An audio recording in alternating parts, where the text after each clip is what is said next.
한 주 한 주를 지날 때마다 힘든 소식을 들어요.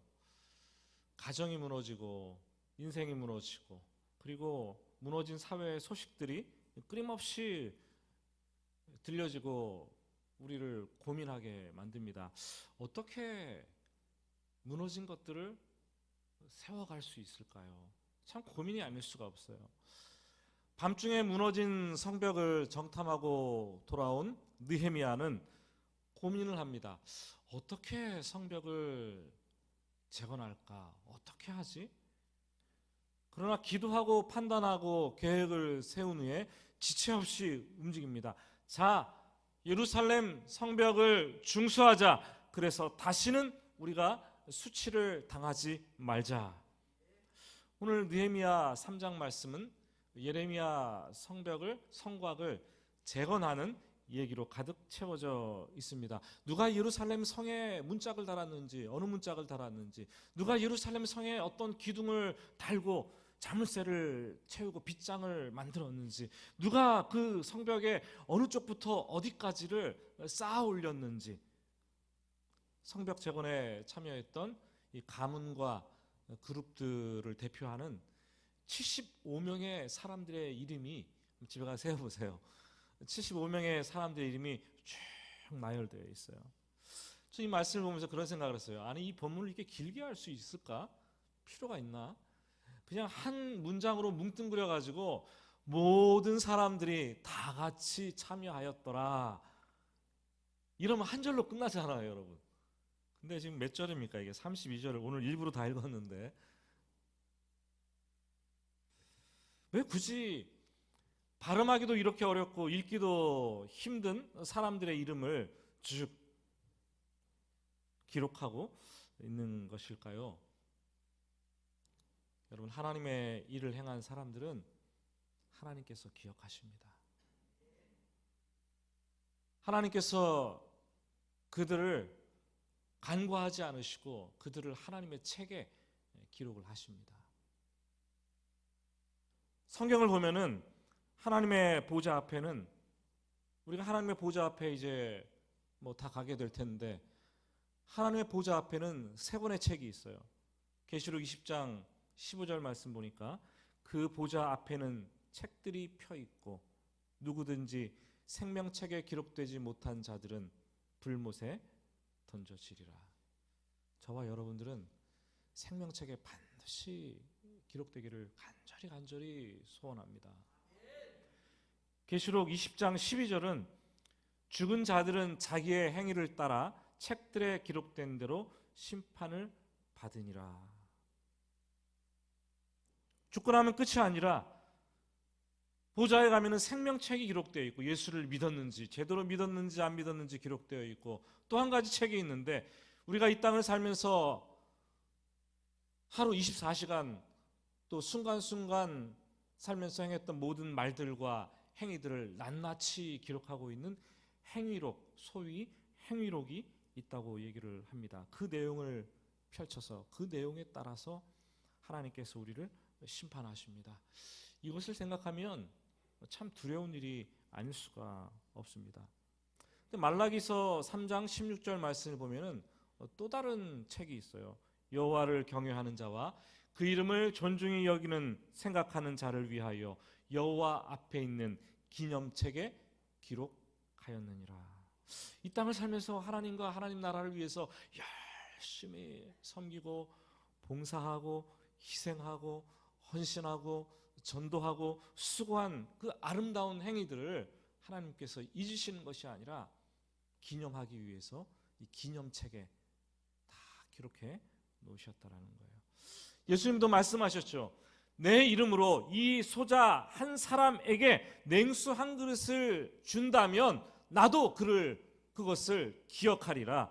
결코 상을 잃지 아니하리라. 주님께서 말씀하셨어요.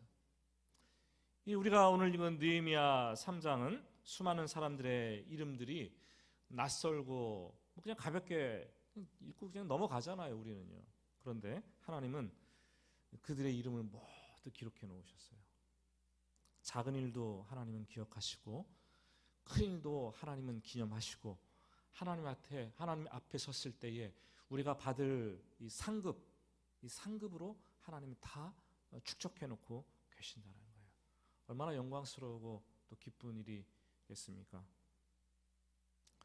우리는 무슨 일을 시작하려면 고민을 하죠. 첫 번째가 어떻게 해야 되나?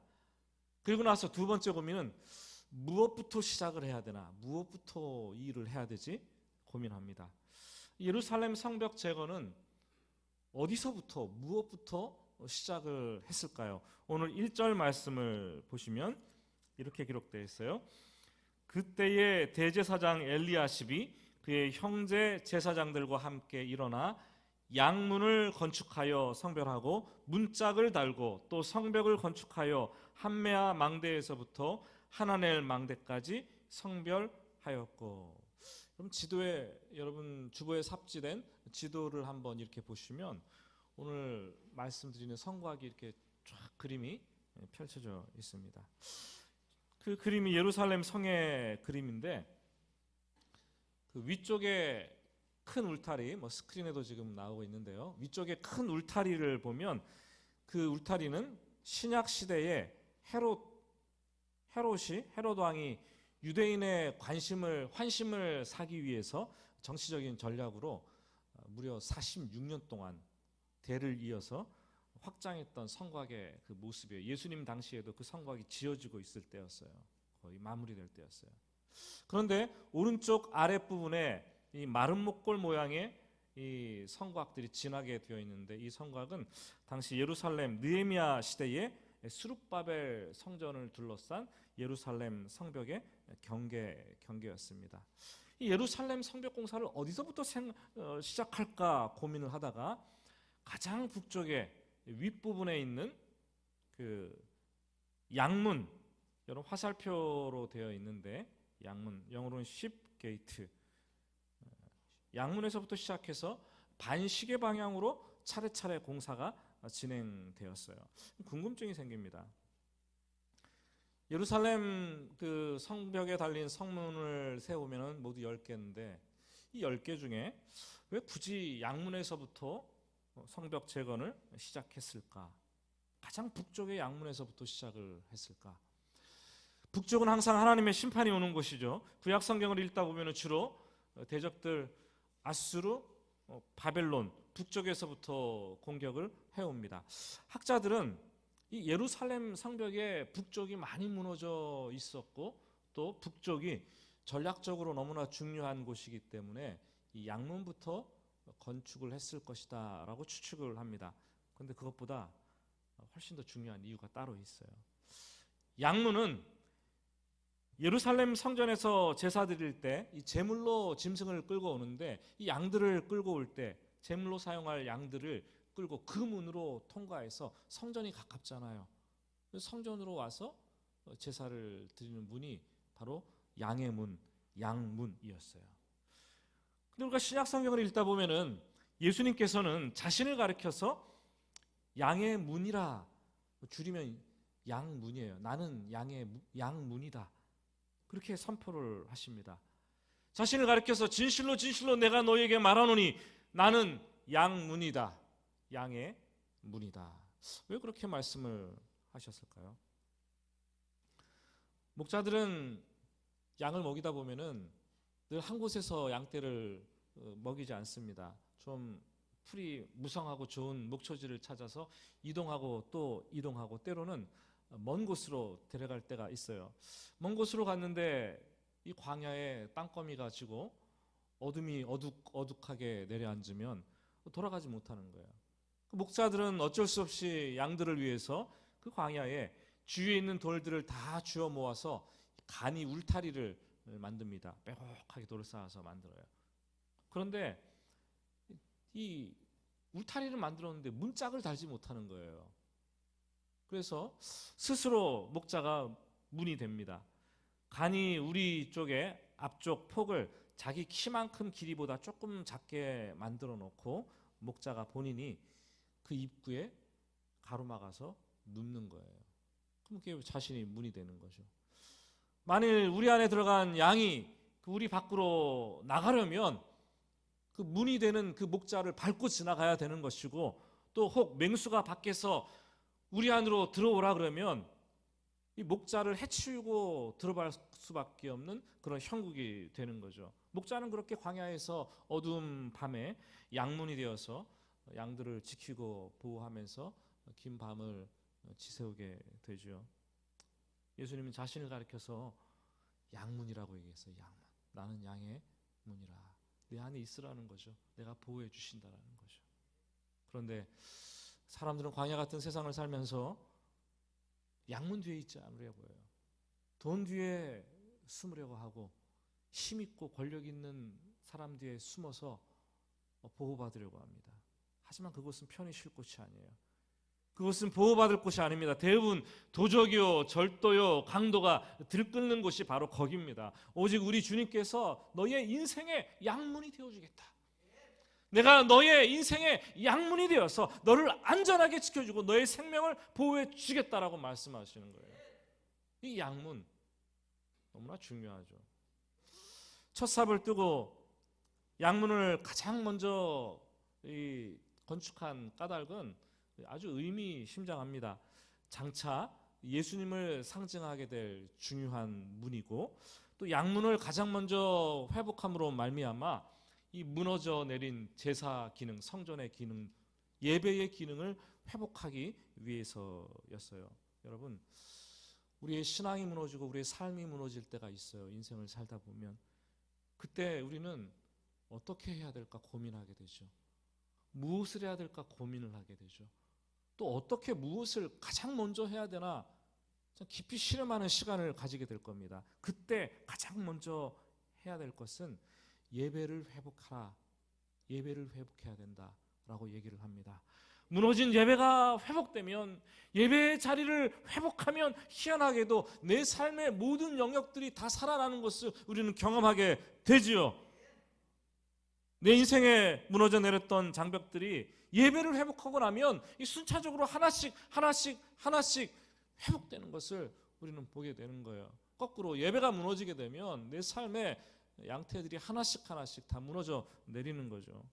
여러분, 예배를 회복하면 우리의 삶이 회복되는 이유는 모든 것을 새롭게 하시는 예수의 영이 내 안에서 그때부터 일하시기 때문입니다. 내가 고난 중에 있더라도, 내 가정이 황폐해서 무너져 내렸더라도, 교회가 혼란스럽고 고난 중에 있더라도 예배가 살아나기 시작하고 예배를 통해서 은혜와 감격이 내 마음속에 물밀듯이 몰려오기 시작하면 견딜 수 있는 힘이 생기고 소생하게 되는 거죠. 가정도 그렇고 교회도 그렇고 가장 중요한 것은 예배 공동체예요. 가정 예배, 우리 교회 목회 계획을 세우면서 한 달에 한 번은 그래도 공식적으로 마지막 주에는 가정 예배 드리는 주에 성도들이 모든 가정이 다 드리게 하자. 가능하면 그 가정 예배지도 다음 주에는 좀 드릴 거예요. 여러분들이 좀 무너진 가정 예배 재단이 있다면 두 분이든지 부부든지 자식들하고 같이든지 시간을 정해서 예배를 드리고, 그리고 나서 가정회의도 하고 어려운 것도 물어보고, 그러면서 무너진 이 가정을 좀 세우면 얼마나 아름다운 모습이 되겠습니까? 사실 여러분들의 가정도 바쁠 거예요. 그리고 헤어름 교회도 1년 동안 여러 가지 사역들을 해나가면 무척 바쁠 것입니다. 그렇지만 가장 먼저 예배를 살려내고 예배 회복에 초점을 맞추고 목숨 걸고 예배의 자리에 지켜내고 예배 은혜 받으시기를 예수님의 이름으로 축복합니다. 이 양문을 건축했던 1절을 보면은 양문을 건축했던 사람들이 대제사장 엘리야십과 제사장들이라고 얘기를 하고 있습니다. 당시에는 포로 귀환 시대였기 때문에 왕이 없었어요. 스룹바벨 총독 이 1차로 포로 귀환을 했고, 그 다음에 또 느헤미야가 지금 총독으로 와 있잖아요. 그런데 총독과 함께 최고의 지도자는 영적인 지도자 대제사장이 아니겠습니까? 오히려 총독보다 더 큰 영향력을 미치는 사람이 아니겠습니까? 그리고 제사장들은 그를 따르고 같이 돕는 영적인 지도자 그룹이었어요. 사실 그들은 성전 일을 담당하고 하나님께서 탁 규정해 주셨기 때문에 율법에 손에 흙을 묻힐 필요가 없었어요. 그렇지만 그들이 가장 먼저 이 양문을 건축하는데 솔선수범을 합니다. 예배의 회복을 위해서는 가정에서 부모가 먼저 솔선수범을 해야 되죠. 그리고 교회에서는 목사인 저부터 긴장하고 마음을 모으고 예배를 회복해야겠죠. 그게 공동체가 사는 길입니다. 2절 말씀을 보시면 그 다음은 여리고 사람들이 건축하였고 또 그 다음은 이므리의 아들 삭굴이 건축하였으며 라고 되어 있어요. 4절 말씀도 보시면 그 다음은 학고스의 손자 우리아의 아들 무레못이 중수하였고 그 다음은 무세사벨의 손자 베레가의 아들 무술람이 중수하였고 그 다음은 바하나의 아들 사독이 중수하였고, 이 그 다음이라는 말이요 3장 끝까지 이어지는 거예요. 그 다음은 하나님은 언제나 한 걸음씩 인도해 주시는 거예요. 하나를 하고 나면 하나님께서 그 다음을 인도해 주십니다. 여러분 하나 해나갈 때 첫 삽을 뜰 때 염려하지 마세요. 뭐 지뢰 어떻게 될까 막 걱정하고 염려하지 말고 그 다음은 하나님께서 또 해주시는 거예요. 먼저 예배를 회복하고 나면 그 다음 문이 열려지는 것이고 그 다음 문이 열려지고 나면 또 그 다음 문을 열 수 있는 것이고 그렇게 끝까지 계속 해나가다 보면 예루살렘 성벽이 52일 만에 완전히 완공되는 거예요. 엄청난 큰 공사였지만 한 단계 한 단계 그 다음씩 해나가면 주님께서 해나가게 해주신다는 거죠. 여러분 그 다음이 있는 인생이 아름다운 거예요. 그 다음이 있는 교회가 건강한 교회죠. 나는 죽도록 열심히 일을 했는데 그냥 그게 끝이에요. 얼마나 마음이 안타깝고 서글픕니까? 어른 세대가 몸바쳐 열심히 헌신했는데 교회 다음 세대가 없다면 얼마나 허무하겠습니까? 여러분 지금 한국 교회가 그런 지경이잖아요. 코로나 시기에 저희가 2년 이상 지금 보내고 있는데 주일 예배를 드리고 난 후에 점심 식사를 하지 못하니까 성도님들이 떡을 그렇게 많이 내셨잖아요. 한 분이 떡을 내니까 그 다음에 또 떡을 내고 그 다음에 또 떡을 내고 그 다음은 계속해서 지금까지 또 이렇게 나오는 거 아니겠어요? 참 아름다운 성도들의 모습 아닙니까? 작년에 이어서 올해도 성경 통독을 우리가 이어가고 있는데 올해는 개인적으로 성경을 나름대로 정해서 읽기도 하고 목장이 개강하면 공동체적 성경 읽기가 시작되고 또 그 지지난주부터 성경 일독학교를 시작했는데 한 90여 분이 참석하는 것 같아요. 근데 이제 이번 주부터 과제가 들어가서 거기에 따라서 이번 주에는 창세기를 또 읽어내고 그러다 보면은 개인적으로 열심히 성경을 그렇게 읽다 보면은 같이 읽다 보면은 뭐 1독이 되고 2독이 되고 100독이 되고 오늘은 몇 독인지 모르겠어요. 200독이 되고 300독이 되고 500독이 되고 그 다음에 계속 읽게 되는 거 아닙니까? 하나님의 교회를 섬길 때에도 예배를 드리고 섬김을 하고 헌신을 하고 뭐 끊어지지 않고 계속해서 그 다음은 이어가는 그런 교회가 건강한 교회죠. 여러분 한 번 하고 끝나는 것이 아니라 그 다음이 있는 신앙생활을 하시기 바랍니다. 힘들어도 그 다음이 열려지면 그 다음을 열 수 있어요. 차례대로 해나가다 보면 우리가 목표한 바를 이룰 수 있고 주님께서 원하시는 그 자리에 우리가 서 있게 되는 거예요. 3절 말씀을 보시면 어무는 하스나의 자손들이 건축하여 그 들보를 얹고 문짝을 달고 자물쇠와 빗장을 갖추었다라고 얘기를 하죠. 지도를 보시면 이 어무는 양문에서부터 그 왼쪽으로 반시계 방향으로 이제 두 번째 성문에 해당하는데요. 두로 지역의 사람들이 그 위쪽인데 예루살렘 위쪽인데 생선을 팔기 위해서 예루살렘 성을 이렇게 들락날락했는데 그 문을 통해서 들어왔다 나갔다 했고 작은 간이 어시장 같은 것들이 형성되어 있다고 합니다. 뭐 양문에서부터 왼쪽으로 돌아가면서 이제 성벽을 건축하는데 3절부터를 성경을 자세히 보면은 이 건축하다라는 말도 쓰이지만 이 중수하다라는 말도 동시에 사용되는 것을 봅니다. 건축하다라는 말은 이 3장 전체에서 5번 쓰여 있고 중수하다라는 말은 39번이 기록이 되어 있어요. 이 중수라는 말은 이미 무엇인가 이렇게 그 건축물이 있는데 조금 무너져 내리고 부족한 부분을 보강하고 틈을 메꾸고 채워서 완벽하게 완성하는 것이 중수하는 거죠. 어떤 사람들은 그냥 맨 땅에 건축을 해야 됐고, 어떤 사람들은 이 건축이 어느 정도 돼 있으면 거기다가 문짝을 달기도 하고 들보를 얹기도 하고 자물쇠와 빗장을 갖추고 이 성벽을 완전하게 재건하는 중수하는 일을 했습니다. 참 아름다운 연합의 모습이에요.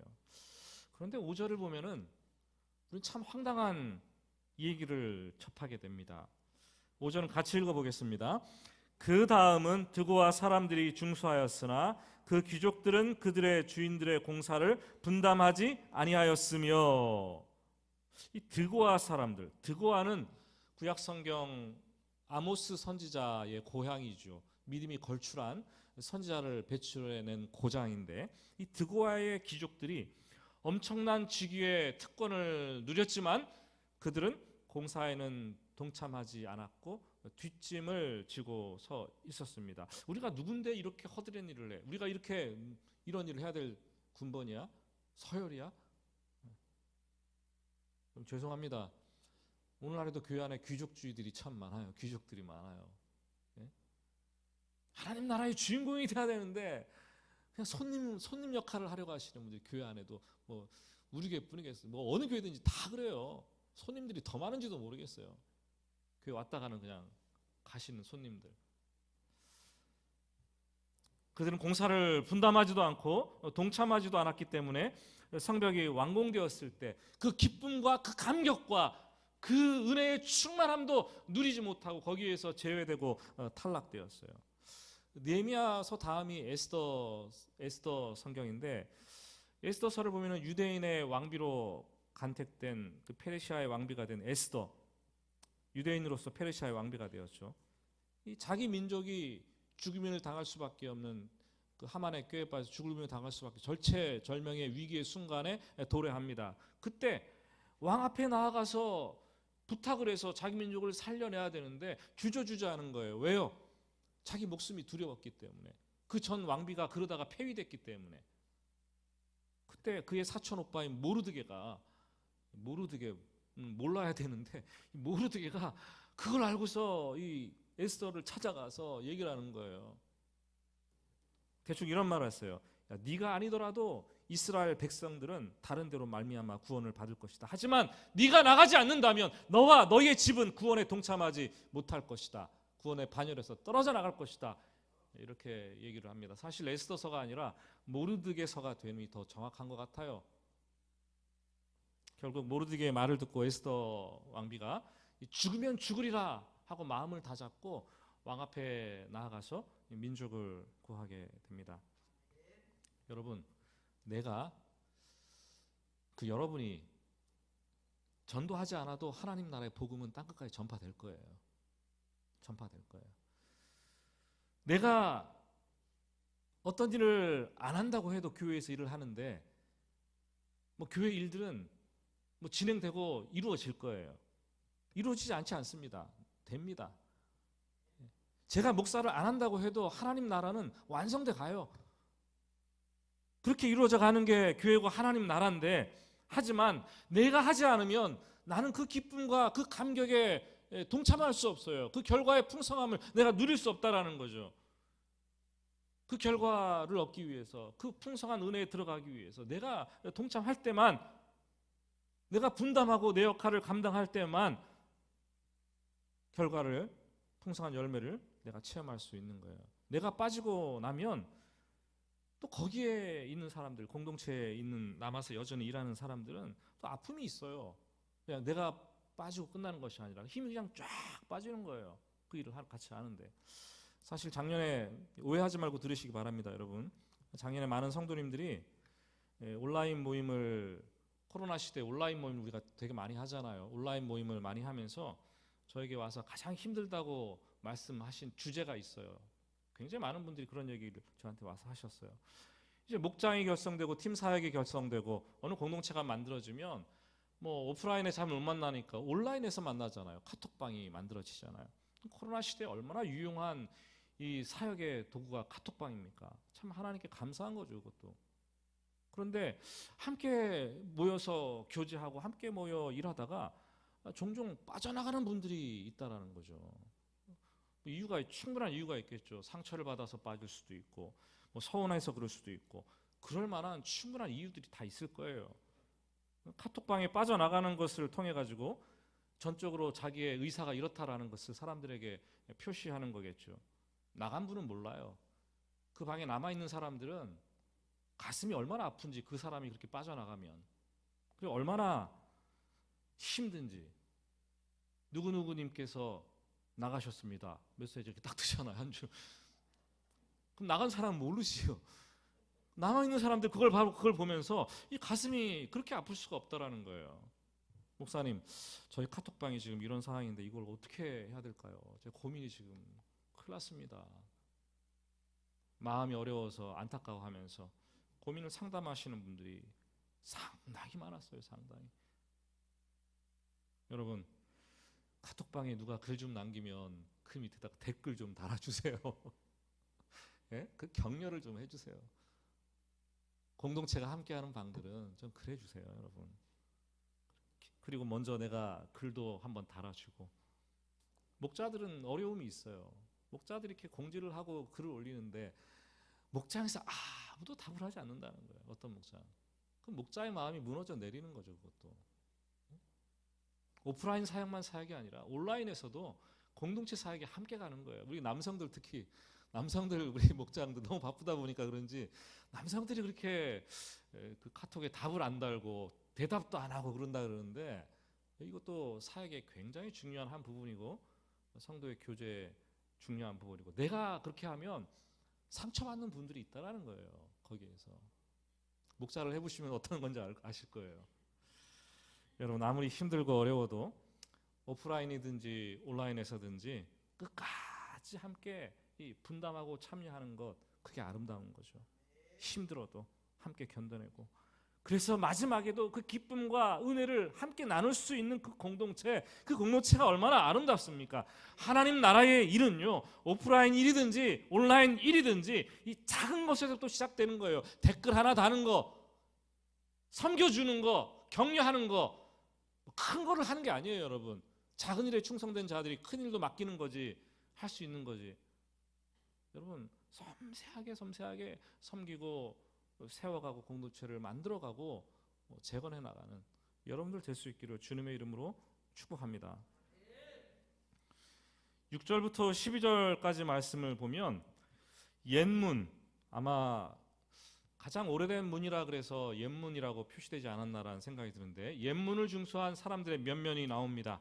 아주 다양한 사람들의 이름이 등장하는데 8절 말씀을 보면은 그 다음은 금장색 할헤야의 아들 우시엘, 그리고 그 다음은 향품장사 하나냐.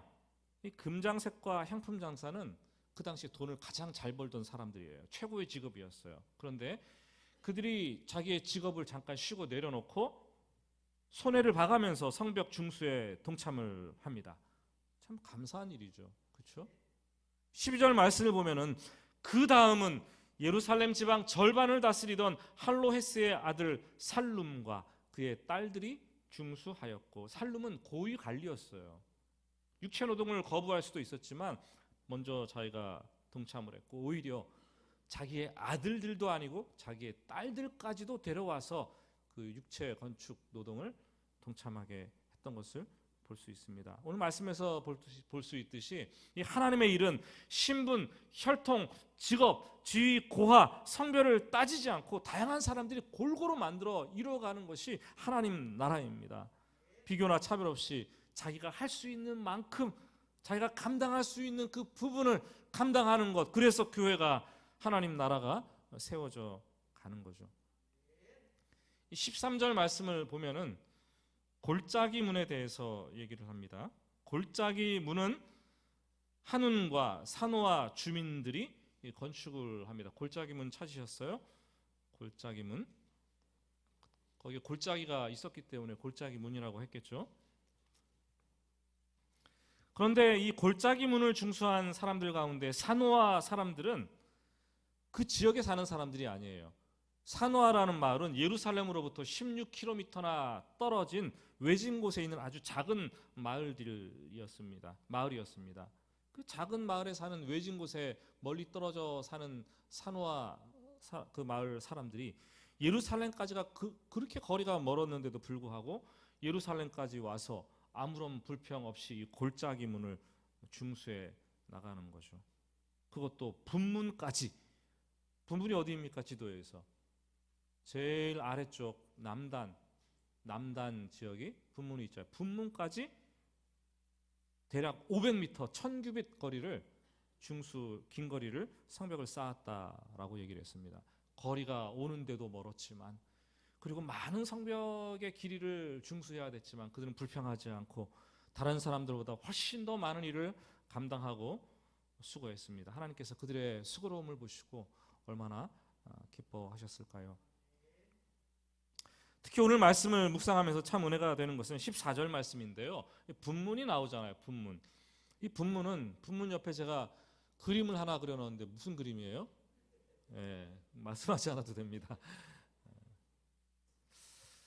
이 분문은 예루살렘 성에서 배출되는 이 오물과 쓰레기 그리고 분뇨들이 흰놈의 골짜기라는 곳에 갖다 버렸는데, 그 흰놈의 골짜기로 나갈 때 통과하는 문이 바로 분문이었어요. 더럽고 냄새나는 문이죠.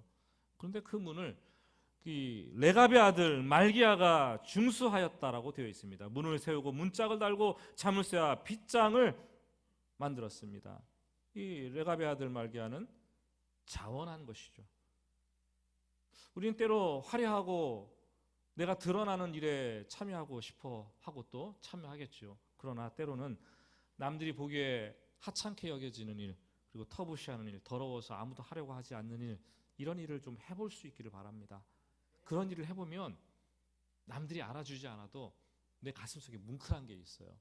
교회를 사랑하게 되고 하나님 나라를 생각하게 되면서 더러운 일을 하겠지만 그 더러움에 묻혀 있겠지만 그 일을 하면서 거룩함이 마음속에 생겨나는 거예요. 15절과 27절 말씀을 보시면 샘문에서부터 마문에 이르기까지 무수히 많은 그룹들이 참여를 합니다. 그런데 눈에 띄는 것은 20절 말씀이죠. 그 다음은 삽배의 아들 바룩이 한 부분을 어떻게 중수했어요? 힘써 중수하여. 이 샘문을 중수했던 사람들의 이름이 38명이 나오는데 유독 그 가운데 바룩만 힘써라는 말을 사용합니다. 다른 사람들이 적당히 했다는 말이 아니라 모두 열심히 했지만 바룩은 더욱더 불붙는 뜨거운 열정을 가지고 가슴에 불붙는 심령을 가지고 감당을 했어요. 그런 사람들이 있겠죠. 우리 안에도요. 28절 말씀은 마문에 대해서 얘기를 합니다. 말을 탄 사람이 왕궁으로 들어갈 때 그 성문을 높게 해서 쉽게 들어갈 수 있는 문이 마문이었습니다. 제사장들이 양문 곁에 몰려 살았겠지 않겠습니까? 그런데 제사장들이 마문과 가까웠기 때문에 각각 자기 집과 마주대한 부분을 중수했다라고 얘기합니다. 자기 집 앞에 있는 성벽을 중수하니까 얼마나 열심히 잘 감당을 했겠습니다. 이렇게 해갖고 성 모퉁이서부터 양문까지 성벽 재건의 마지막 부분은 또 금장색들과 상공업자들이 중수를 합니다. 그렇게 성벽 재건 공사가 양문에서부터 시작해서 반시계 방향으로 돌아서 마지막 양문까지 완전히 다 재건되는 것을 봅니다. 대략 이렇게 3장을 정리를 해보면 15개의 직업을 가진 사람들이 남녀노소 성별 지휘 고하를 막론하고 다양한 그룹을 이루면서 그 그룹의 대표들만도 이름이 75명의 이름이 기록되어 있어요. 그 사람들이 다 힘을 모아서 성벽을 52일 만에 재건해 나갔습니다.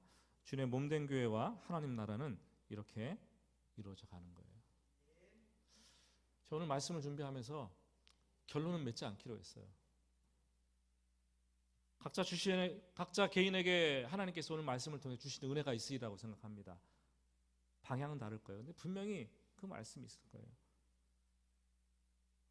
우리가 같이 찬양, 이런 교회가 되게 하소서, 이 찬양을 부르면서 오늘 말씀의 결론이 무엇인가, 나에게 주시는 말씀의 결론이 무엇인가 한번 마음속에 이렇게 되새겨보고 기도의 자리로 나가겠습니다.